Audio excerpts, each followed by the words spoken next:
Le manque qui nous caractérise, nous êtres humains. Ça me montre une pièce d'argent. Ça me parle de valeur illusoire. Autrement dit, le manque est une illusion en nous qui peut correspondre à un trauma, un traumatisme. Je vois qu'un chat, ça me parle d'un manque affectif. Qu'est-ce qui génère le manque? Tout peut être sujet au manque. Ça me montre des personnes qui collectionnent des objets. C'est la peur du manque. Des personnes qui vont collecter, accumuler un type d'objet. Ça me montre des figures de chats. Quelle serait la cause? Et ça pourrait être un phénomène de compensation par rapport à un manque de tendresse, un manque d'amour. Qu'est-ce qui génère le manque en soi? Le manque peut venir d'un manque tout petit. Ça me montre une maman avec son enfant qui réclame le sein mais qui ne peut pas parce que la maman n'a pas assez de lait. Et donc elle lui donne du lait en biberon, mais il n'y a pas la proximité recherchée, ce lien entre le bébé et la maman. Donc ici, ça va constituer un manque de rapprochement affectif avec la maman. Pouvoir la sentir. Et en même temps, qui permet au bébé d'être rassuré, sécurisé, de se sentir sécurisé. Donc derrière le manque, il y a une notion d'insécurité. Le manque peut venir ça me montre un bébé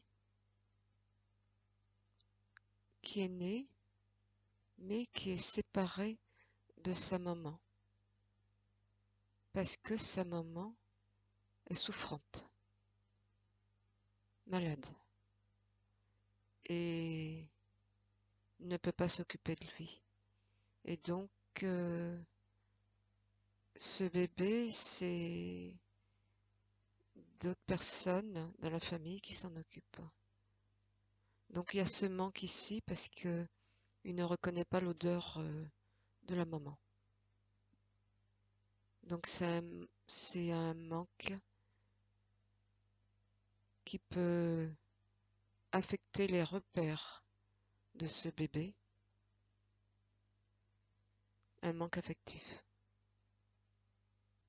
Quels sont les comportements générés par le manque?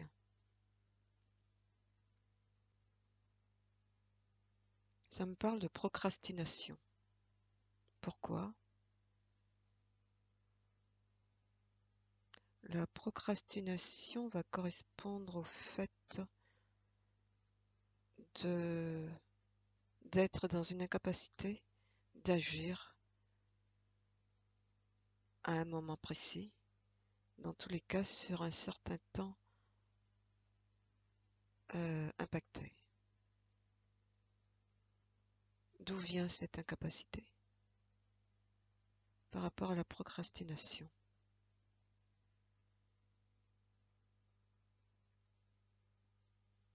C'est un manque de volonté. C'est ressenti comme une forme d'impuissance, manque de motivation, manque de volonté, de faire, d'agir, d'être dans l'action voulue. Exemple,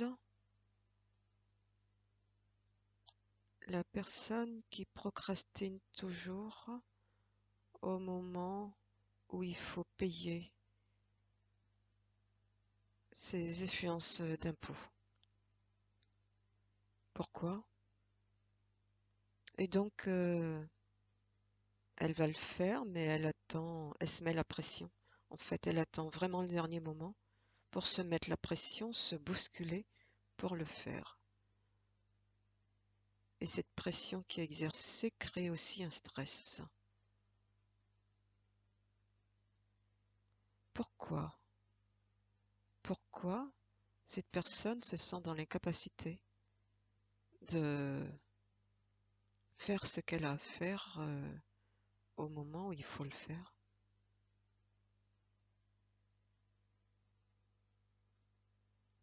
Ça me dit qu'il peut y avoir derrière ça un traumatisme, il peut y avoir un lien avec un ancien trauma.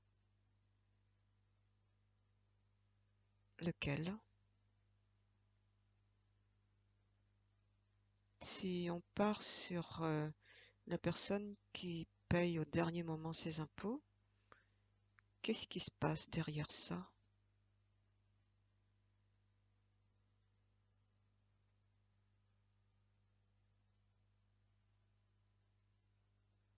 La personne a la sensation de se délester. On est ici sur une notion d'argent, donc de valeur. Je suis l'information.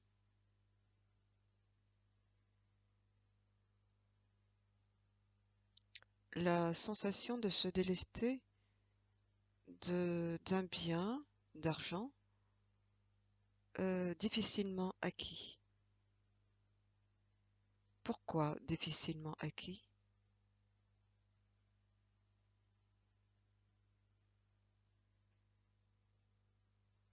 C'est comme si la personne avait un programme en elle qui lui faisait croire qu'en matière d'argent,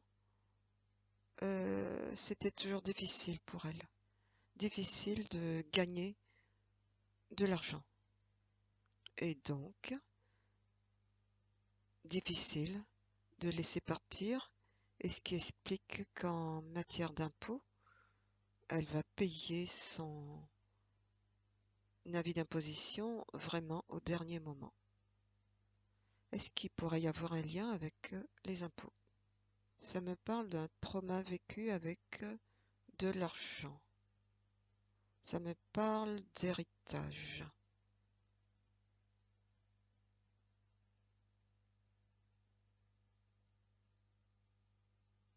Je suis l'information. C'est comme s'il existait des problèmes par rapport à des notions d'héritage. Lesquelles? La personne ressent une difficulté par rapport aux impôts. Elle a la croyance que hériter d'un bien permet aux impôts de venir prendre une partie. Autrement dit, un bien de famille sur lequel les impôts viennent se servir. Donc il y a un certain regard ici. Pourquoi? Ici, j'entends que se servir a une connotation péjorative, comme voler. Alors, qu'est-ce qu'il y a derrière ça? C'est comme si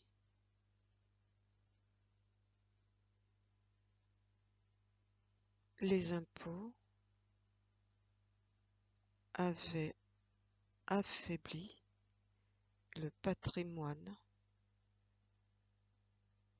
suite à un héritage, que ça a été mal vécu. Et ça peut...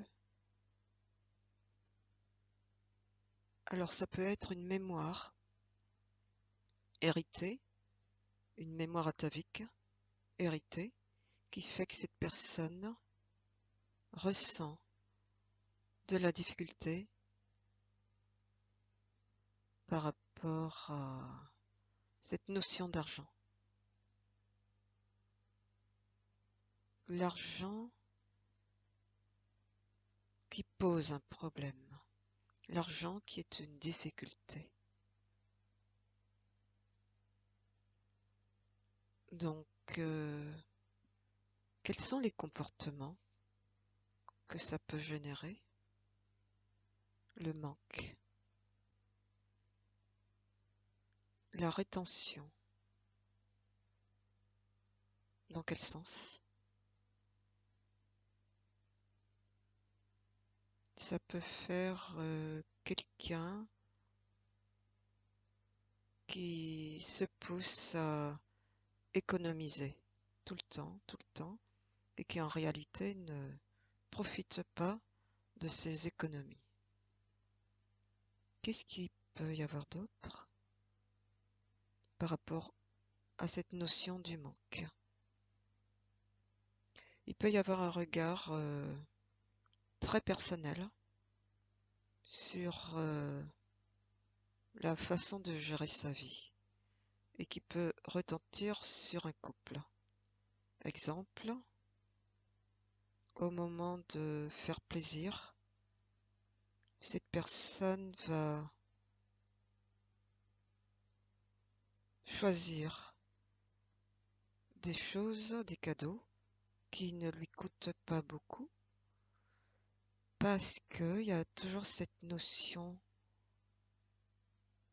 derrière, la peur de perdre. Donc, faire des cadeaux, mais dépenser le moins possible, toucher le moins possible à ses économies de peur d'en manquer. Est-ce qu'il peut y avoir d'autres comportements par rapport au manque, par rapport à la nourriture? Une personne peut... Ah, ça me parle des addictions. Une personne peut manger beaucoup. Et ça, c'est comme si ça venait meubler, compenser un vide. Ici, ça tourne autour de la nourriture. La personne qui va faire des réserves de nourriture, d'achat de bois de conserve ou autre qui se conserve, de manière à rationaliser, conserver, stocker. Et ça me dit qu'il peut y avoir derrière ça aussi une mémoire atavique, donc qui remonte à la guerre. Ça me parle des rationnements pendant la guerre.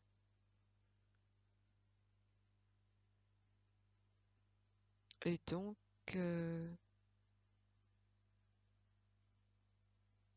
rationnement pendant la guerre, on est sur le plan alimentaire et ça peut générer sur un descendant ce type de comportement sans comprendre exactement ce qui se passe. Donc la personne va avoir des comportements de rationnement, de nourriture. Est-ce qu'il existe une interaction sur le corps par rapport au ressenti de manque? Ça me parle des globules rouges, du fer. Les personnes qui ont une anémie ferriprive. Quel est le lien avec le manque? Dans l'anémie ferriprive, il va manquer de fer. Or, le fer permet de transporter l'oxygène. Et s'il n'y a pas assez de globules rouges, les globules rouges servent à transporter l'oxygène dans le sang et donc la vie.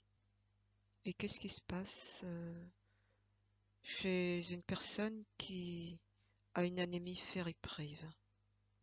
Le fer permettant de fabriquer des globules rouges essentiels à la vie, on peut se poser des questions sur tout ce qui permet la vie. Par exemple,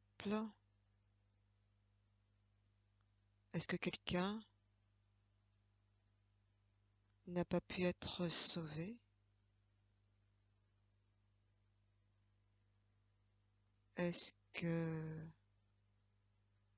cette personne qui vit une anémie ferriprive a survécu à une tentative d'avortement de sa mère et donc porte cette peur de ne pas pouvoir vivre, mais aussi, ça me dit, la peur de gêner, puisque sa maman a voulu attenter à sa vie, donc ici, un ressenti de gêner, d'être gênante. Et ce ressenti d'être gênant peut être aussi vécu dans sa vie de tous les jours, avoir peur, une personne qui a peur de gêner les autres, qui se sent en trop, qui va s'évincer, qui ne se met pas en avant. L'anémie ferriprive, c'est le fer qui manque, le fer qui est métabolisé aussi par le foie. La personne qui va fabriquer moins de fer va être dans un ressenti d'être moins relié aux autres. Et comme on est sur le sang, d'être moins relié à son clan familial. C'est une personne qui a du mal à trouver sa place et qui se sent rejetée par des membres de cette famille. Et donc, elle va créer les conditions dans son corps, moins de fer. Dans le fer, il aimante. Donc un aimant, ça a pour but de relier, d'attirer. Ici, s'il y a moins de fer, la personne va se sentir, va être moins reliée. Et donc ça va correspondre aussi à ce qu'elle ressent d'être rejetée par certains membres de la famille. Et donc pour résoudre cette particularité-là, ça va être de travailler sur ce ressenti d'être rejeté, une blessure de rejet.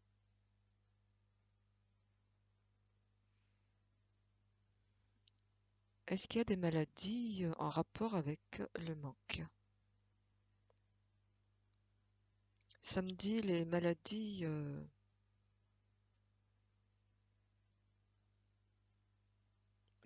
du foie, l'hépatomégalie, l'hépatite,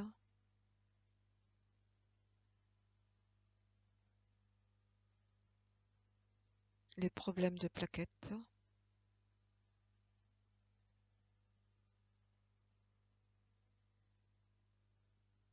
l'hémochromatose,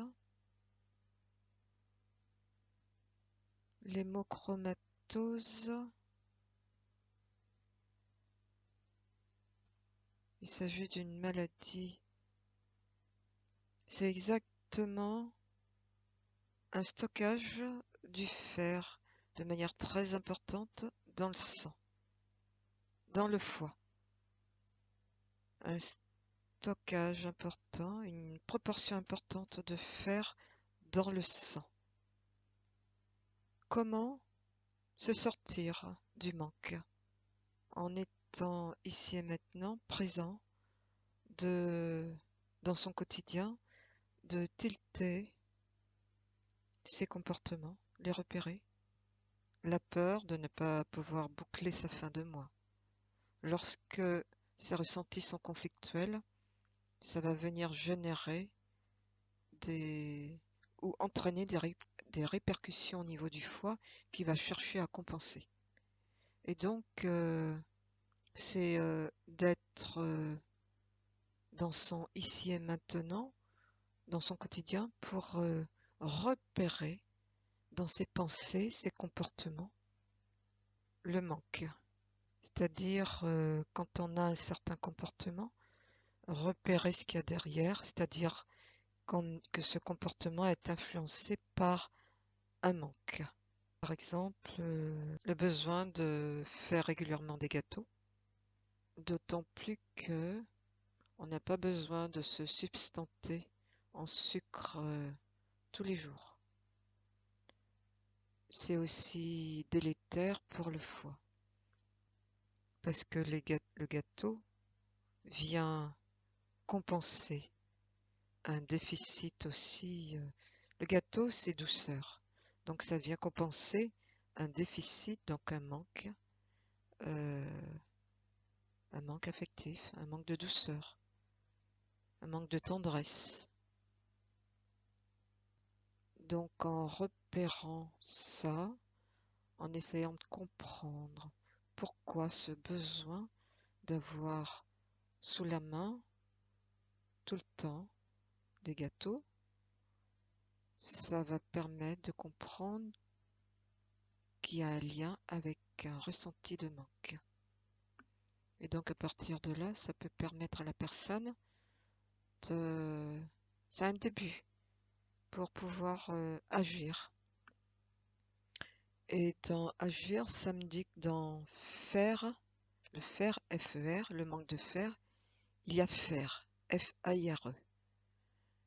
Et la personne qui va être en anémie de fer va ressentir, parmi les symptômes, des faiblesses.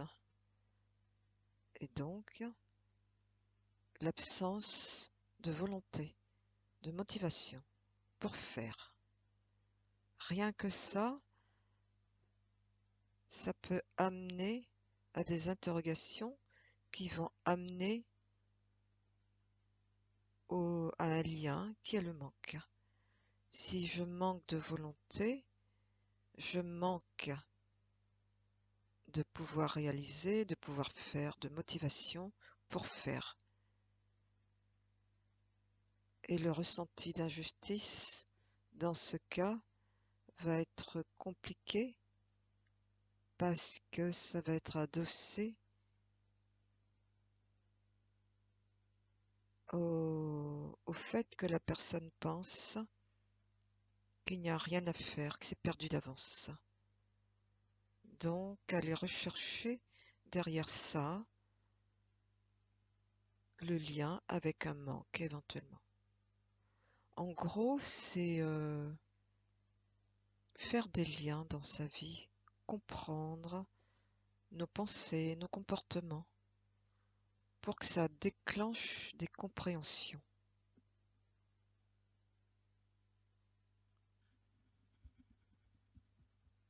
Ça va être aussi de travailler sur ses motivations pour pouvoir ouvrir des fenêtres de compréhension.